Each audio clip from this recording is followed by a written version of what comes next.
Hello everyone, আসসালামু আলাইকুম, welcome back to my channel. তো গত লেকচারে আমরা শিখেছিলাম সমান্তর ধারার n তম পদের সূত্র। তো আজকে আমরা শিখব হচ্ছে সমান্তর ধারার n সংখ্যক পদের সমষ্টি। তো দেখো এখানে আমি লিখে রেখেছি 1 + 3 + 5 + 7। যদি বলা হয় প্রথম দুটি পদের সমষ্টি কত, তাহলে আমরা কত পাচ্ছি এখানে 4। যদি বলা হয় প্রথম তিন পদের সমষ্টি কত, তাহলে পাবো হচ্ছে 9। এবং প্রথম চারটি পদের সমষ্টি যদি আমাদেরকে বলা হয়, তাহলে আমরা পাবো হচ্ছে 16। কিন্তু যদি এখানে বলা হয় সমান্তর ধারাটির প্রথম 20টি পদের সমষ্টি কত, তাহলে কিন্তু আমরা এভাবে কাউন্ট করতে পারছি না এবং এই ক্ষেত্রে কিন্তু আমাদের কিছুটা প্রবলেম হচ্ছে। সেজন্য আমাদের এই প্রবলেমটা সলভ করার জন্য একটি সূত্র লাগবে। তো সূত্রটা হচ্ছে n/2 × 2a + n-1 × d। যেহেতু আমরা এখানে n সংখ্যক পদের সমষ্টি নির্ণয় করেছি, যেহেতু সমষ্টি ইংলিশটা হচ্ছে সামেশন, তো এটাকে আমরা প্রকাশ করব হচ্ছে এস n দ্বারা, যেখানে n সংখ্যক পদের সমষ্টি বোঝাবে। তাহলে দেখো আমরা কি শিখলাম, সমান্তর ধারার n সংখ্যক পদের সমষ্টি Sn = n/2 × 2a + n-1 × d, যেখানে n হচ্ছে পদ সংখ্যা নির্দেশ করবে, a প্রথম পদ এবং d হচ্ছে সাধারণ অন্তর। তো দেখো গত লেকচারের নোট এখানে আমি তোমাদের সামনে রাখলাম। এখানে সমান্তর ধারার সংজ্ঞা, সমান্তর ধারার হচ্ছে n তম পদ এবং n সংখ্যক পদের সমষ্টি নির্ণয় সূত্রগুলি খুব সুন্দর করে লেখা আছে। তো তোমরা এখান থেকে নোটটা নিজের মতন করে নিবা। দেখো সমান্তর ধারার ক্ষেত্রে দুটো জিনিস ইম্পর্টেন্ট, সেটা হচ্ছে n তম পদ এবং n সংখ্যক পদের সমষ্টি। দুটার জন্য কিন্তু আমাদের দুটা সূত্র রয়েছে। তো এই দুটো সূত্র ব্যবহার করে এবারে আমরা দুটা ম্যাথ সলভ করার চেষ্টা করব। দেখো তোমাদের বইয়ের উদাহরণ 2 চ্যাপ্টার 13 উদাহরণ 2 এ রয়েছে 5 + 8 + 11 + 14 ধারাটির কোনতম পদ 383। তো আমরা এই প্রবলেমটা সলভ করার চেষ্টা করব। তো যেহেতু এখানে বলা হয়েছে যে কোন পদ 383, তাহলে আমাদের বুঝতে হবে যে এখানে আমাদের n তম পদের সূত্রটা ব্যবহার করতে হবে। তো এখানে আমি সমাধান করছি। দেখো এখানে ধারাটি ছিল 5 + 8 + 11 + 14। এখানে দেখো তো এই ধারাটির প্রথম পদ কত। এখানে প্রথম পদ a = হচ্ছে 5। এরপরে আমাদের যেটা লাগবে সেটা হচ্ছে সাধারণ অন্তর। সাধারণ অন্তরটা যেহেতু আমরা d দিয়ে প্রকাশ করি, সাধারণ অন্তর d = দেখো d আমরা কিভাবে পাবো, যে কোনো পদ মাইনাস তার আগের পদ, 11 - 8 = হচ্ছে 3। এবং দেখো এখানে বলেছে ধারাটির কোন পদ 383। তা আমরা তো আসলে জানি না যে কোন পদ 383। তো আমরা মনে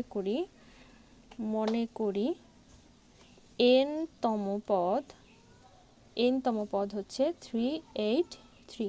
তাহলে দেখো n তম পদের জন্য তো আমরা একটা সূত্র অলরেডি শিখে রেখেছিলাম, a + n-1 × d = 383। ওকে, এর মান আমরা লিখেছিলাম 5, এখানে বসাবো 5। n এর মান যেহেতু জানি না, তাহলে n-1 এবং d এর মান ছিল 3 = 383। এরপরে আমরা সমীকরণটা সমাধান করব।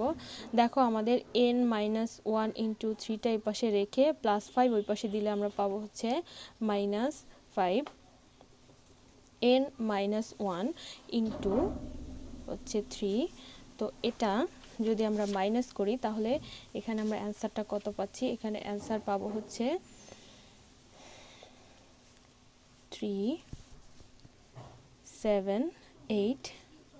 এরপরে n-1 = 378। এটা যেহেতু ইনটু আছে, তো ওর পাশে গিয়ে আমরা এটা ভাগ করব, ভাগ 3। n-1 = 126।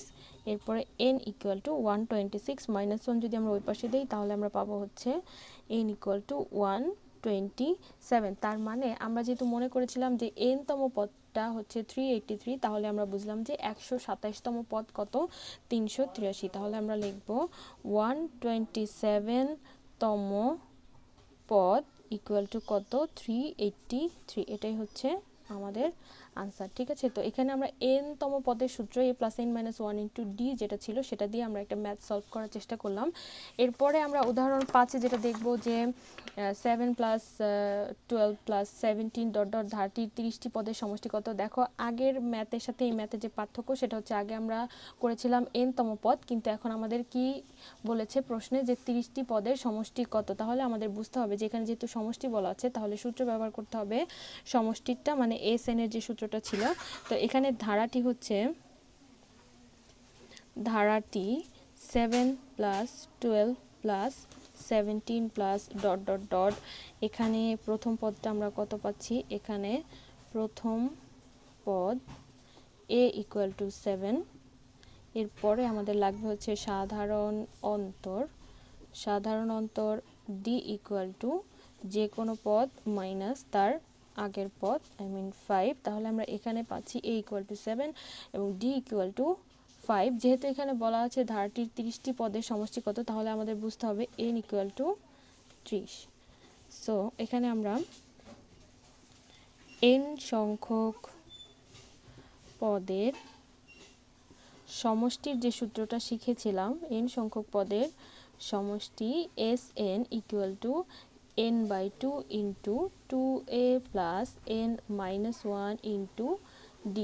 দেখো এখানে আমাদের বলা হয়েছে 30টি পদের সমষ্টি কত, তাহলে আমরা লিখব 30টি পদের সমষ্টি। এবার আমরা n এর জায়গায় লিখব হচ্ছে 30, I mean S30 equal to n এর জায়গায় বসাবো 30 বাই 2 ইন্টু 2 ইন্টু এর মান ছিল 7 প্লাস 30 মাইনাস 1 ইন্টু d এর মান আমাদের ছিল কত, 5। ঠিক আছে, আমরা এখানে শুধুমাত্র সূত্রের মানগুলো বসিয়েছি। ঠিক আছে, এবার আমরা এটা ক্যালকুলেশন করব। দেখো এখানে 30 বাই 2 হচ্ছে 15, 7 ইন্টু 2 14 প্লাস 30 মাইনাস 1 29 ইন্টু কত, 5, 15 ইন্টু 14 প্লাস এটা যদি আমরা গুণ করি তাহলে এখানে পাবো হচ্ছে 145, 15 ইন্টু 8 দুটা যোগ করে আমরা পাচ্ছি 159 এবং এই দুটা যদি গুণ করি তাহলে আমরা ফাইনালি এখানে পাচ্ছি হচ্ছে 2385। তাহলে দেখো 30টি পদের সমষ্টি আমরা কত পাচ্ছি, 2385। এটাই হচ্ছে আমাদের অ্যান্সার। তো এখানে আমরা দুইটা ম্যাথ করার চেষ্টা করলাম, সলভ করলাম, উদাহরণ 5 এবং এই পাশে করেছি হচ্ছে উদাহরণ 3। তো এই দুইটা ম্যাথের ছবি আমি গ্রুপে আপলোড দিব, তোমরা এই দুটো ম্যাথ প্র্যাকটিস করবা এবং এই নিয়মের যে ম্যাথগুলো আছে সেগুলো করার চেষ্টা করবা। কোনো যদি প্রবলেম ফেস করো তাহলে অবশ্যই কমেন্টে আমাকে জানাবা। তো ঠিক আছে, আজকের লেকচার এই পর্যন্তই। নেক্সট লেকচারে কথা হবে অন্য কিছু ম্যাথস নিয়ে এবং আমরা এই চ্যাপ্টারে সৃজনশীল করার চেষ্টা করব। ঠিক আছে, আল্লাহ হাফেজ।